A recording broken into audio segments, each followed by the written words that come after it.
Yeah, we back.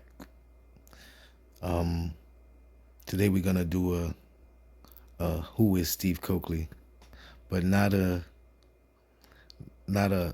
biography of Steve Coakley, a first impression of Steve Coakley for those who've never met him before. So this was an interview when Steve Coakley still was working with the government, as far as he was a political member in politics. So you see this big platform here, CNN. In 1988, this man is on CNN being bold and honest and speaking about some people you're not allowed to speak about, even if it's the truth. Let's see what happens to people who speaks out against the go along, get along gangs, because there's many of them. There's not just one.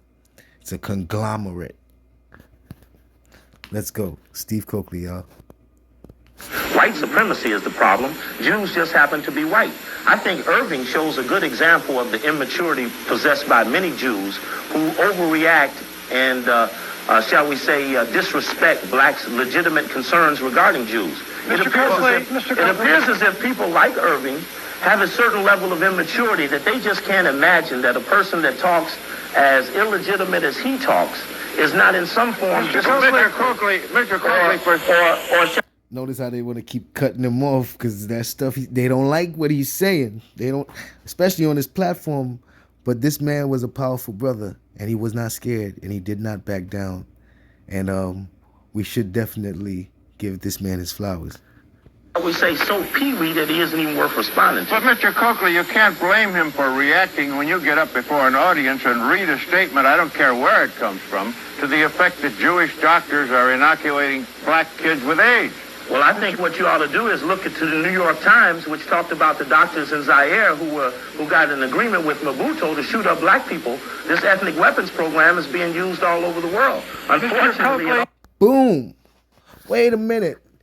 Well, guys, guess where a certain white boy by the name of Alex Jones got his whole formula from, on how he goes about things. You know, because once you silence the original black person, then you get a white culture vulture like DJ Vlad to come take the place. And then they act like they're the ones with the forefront and gatekeepers of this information when they're not.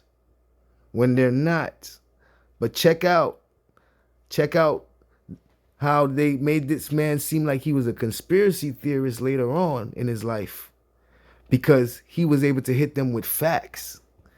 Things that they did not want to be questioned, especially on their own platforms. So this is back in the times when white people didn't realize that other white people was actually listening and learning from black people when they put them on the airwaves.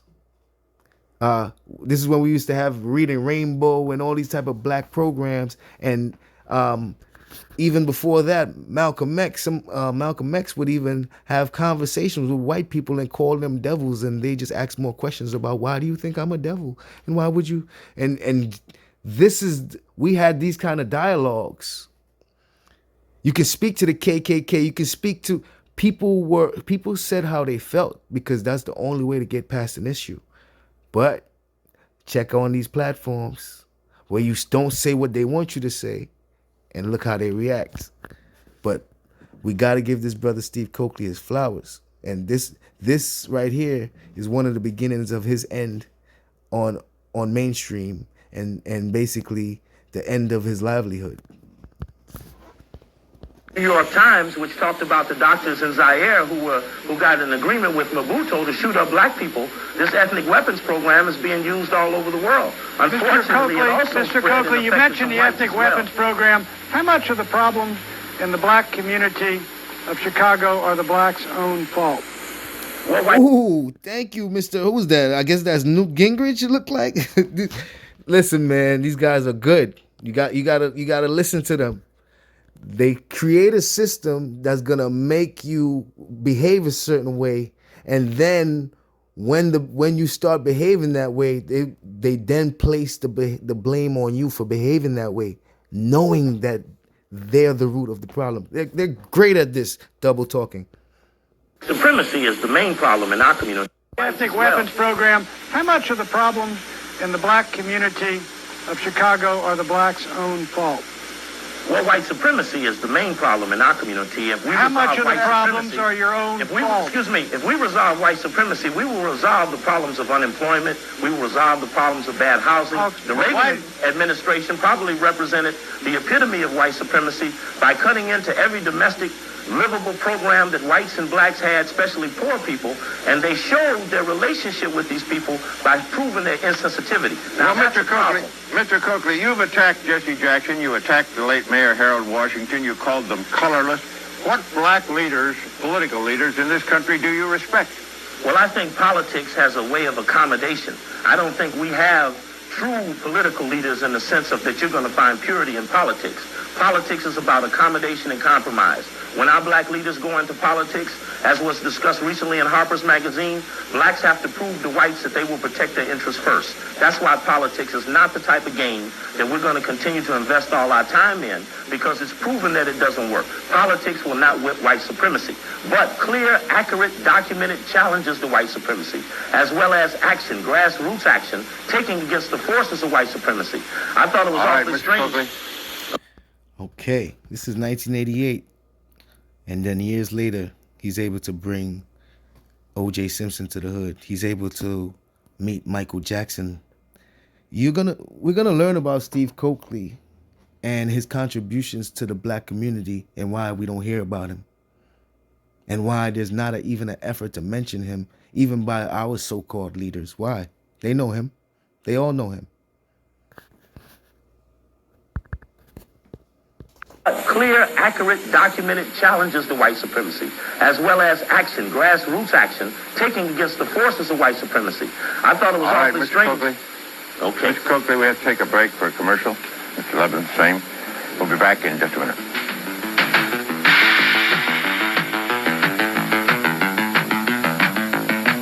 I heard what Mr. Coakley said, and you don't agree with him, and I don't agree with him. I don't think Pat agrees with him. But aren't you taking this to the limits when you call him names on this program and when you make the remarks you make about violence? You know, I got to tell you something. I really had tremendous reservations about coming on this program with him because, as Pat said, you're building him up. Nobody would know what he is, animal, vegetable, or mineral, but we're building him up. So the fact is, you got to call him exactly what he is. I would like to ask him, if I may, why is it that every night in Los Angeles there's a mini Holocaust going on here, and it's got nothing to do with white racism? We have black kids killing black kids over cocaine, over other kinds of dope and paraphernalia. Why isn't he here? Why isn't this Farrakhan fellow here trying to stop the black-on-black carnage that's going on in this nation? Black raving gangs traveling throughout this nation, killing other black people. All right, Mr. Coakley, answer him. Well, since you gave him the privilege to ask a question, and I then will expect the same privilege subsequent to that, I think it's very clear that black-on-black crime and other syndromes in the black community are what black people do when they don't understand who the enemy is. Part of the problem with the tapes that were heard by those who played them was that in those tapes were names of very prominent people. It talked about the Trilateral Commission, the Council on Foreign Relations, the Bilderberger Group. It talked about those things. It talked about, no, we're not that immature. I don't believe in the word conspiracy. As a researcher, it's my job to present the best evidence. Notice all the names he says in 1988. And guess which white boy comes up and tries to come up off of those names and with his conspiracy theories, because he steals information and twists it the way he wants. But some of his information is accurate. But where did he get that formula? And what do they do to people who speak that type of truth? Call them conspiracy theorists. Where did he get the formula? Steve Coakley. Who's that white boy? Alex Jones. Now, we got people like Hassan Campbell always talking about the bootleg. He's regurgitating. Somebody taught him about it. Somebody's told him all those talking points he said. He's never researched that. He's never researched it because he only has surface level information, and he doesn't give you no more insight about it. But on this channel, we're going to learn about it. We're going to learn about all the efforts there was to deny it. We're going to learn about all the actions that they took to try to stop people from learning about it. And we're going to learn about all the black people that stood at the forefront to make sure that we think it doesn't exist. Let's go. It's just the Bilderberger Group. It talked Builders about Design those Conspiracy. things. It talked about, no, we're not that immature. I don't believe in the word conspiracy. As a researcher, it's my job to present the best evidence. I think that the best evidence is what should go forward, and that you all ought to grow up enough to be able to dialogue with blacks who have legitimate concerns, who just so happen may have been trained by you, who understand your pathologies well, and who would expect you to step up for the dialogue rather than to continue to stoop down. I think Irvin is a stooper. Now, Irvin, I'd like to ask you, what positive contribution have you made in the last 20 years of your life to have added something to this problem of black-Jewish relationships, rather than to be the manipulator that you are? So obviously, you're not on this show for any positive contribution. Well, I'll tell you, just what is your game? I'll tell you exactly what I did. And perhaps I'm foolish for it now because I realize where you're coming from. I went down south to Forsyth County, Georgia, and I marched with about 25,000 beautiful people, both black and white, and thank God you weren't there, because my stomach would have turned and I would have had to throw up all over you if You don't know that I wasn't there. Well, I didn't see you, and thank God I didn't. Because if I hadn't done anything in the last 20 years except stand up to animals like you, then there's a place in heaven for me. Wow. You see the go-to that these people use to say that they actually give a damn? I marched. That's a publicity stunt. Like, what did you do? They always march. They still got us marching. We still marching. Oh man. You know the last real march we had? It's called the Million Man March. Whatever happened with that? You know what? Let's not even go there right now. We'll touch on that at another time. Boy, there's so much we got to learn, man, because there's so much going on with us as a people. And we went through so much different phases. And they have resetted the clock on us so much different times within the last 40, 50 years. It's ridiculous. It's literally the Matrix. Every time we realize what's happening to us, they reset the whole system on us, and we start from scratch, learning about it all over again, going through the whole motions of being lost, and then gaining knowledge, and then fighting for our rights, and then get into a position where we think we're about to make a change, a significant change, and then they reset the fucking Matrix. Shit is amazing. It's fucking amazing. What's the problem? To you, and thank God I didn't. Because if I hadn't done anything in the last 20 years except stand up to animals like you, then there's a place in heaven for me. Well, see, what's the problem with the black-Jewish relationships across the country And now? you're the problem. We have You to are admit the problem. that there has been no violence on the part of blacks towards whites, probably even though there's reason for some violence. And I think by exacerbating the racial tensions, What do you got against I hope Christians, that too? you all know, Pat and Mr. Braden, that on the national level in Congress, there's an attempt to pass anti-group defamation laws. In fact, Newsweek on June 6th did an article about it, where out of Hofstra University has come the desire to outlaw racial slurs. And those people that were alluded to in the article said that they were going to spend this summer setting the climate to make it possible to outlaw racial slurs and make a gentleman like myself a criminal, though I've never been arrested in my life. Well, so it appears as if we're being used to set the climate in America. Mr. Coakley, what gestures? Okay, once again, we were being used. We're being used, and this shit actually passed. So thank you, brother Steve Coakley. Guys, we got to get this man his flowers. He's a dead man now, but we still can't forget him. We can't forget him. We can't forget him.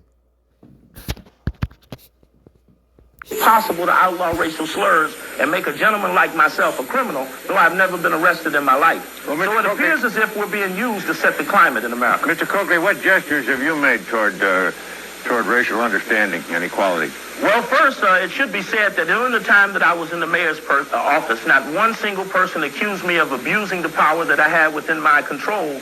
In fact, it strikes me as strange. The Jewish Federation in Chicago used to pass confidential documents to me to take to the mayor prior to anyone even seeing them. That surely doesn't sound like a person who was mistrusted.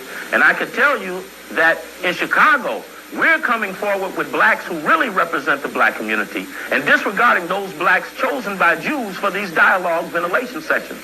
We're coming forward with some real leadership. We're coming out to propose a research project where we can go back to the beginning of time and trace the relationships between blacks and Jews to assess just where this problem started. It didn't start in the civil rights movement. It didn't start in the early 1900s when they started the NAACP and the Urban League. It started back in the beginning of time. Unless we have this... Wait a minute. Who started the NAACP and the Urban League? The Jews? For what? Why would they start the NAACP and the Urban League? They're white, ain't they? Why would they start those leagues?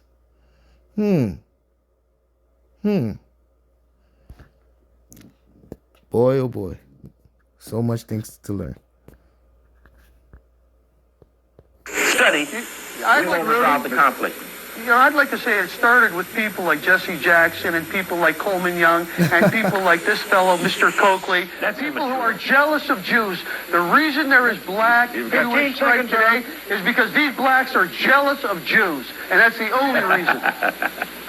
Well, quite Jealous of frankly, success. quite Because frankly, you can't make it and we can. well, quite frankly, Irvin, even in Israel, And the Sephardic name is Jews, Irv. Sephardic Name is Irv. Jews, I-R-V. Sephardic Jews who are of color are also discriminated against by European and Soviet Jews. I think this problem is bigger than we ever assessed. And that All right, Jews, gentlemen. especially white Jews, have a problem. All right, ladies and gentlemen, the man has pointed out that even in Israel, there is racism amongst other Jews that because they're darker skinned. Wow. Okay, this is 1988, guys. We got to go back just so that we can move forward. Steve Coakley, guys. Everyone, Steve Coakley. Thank you.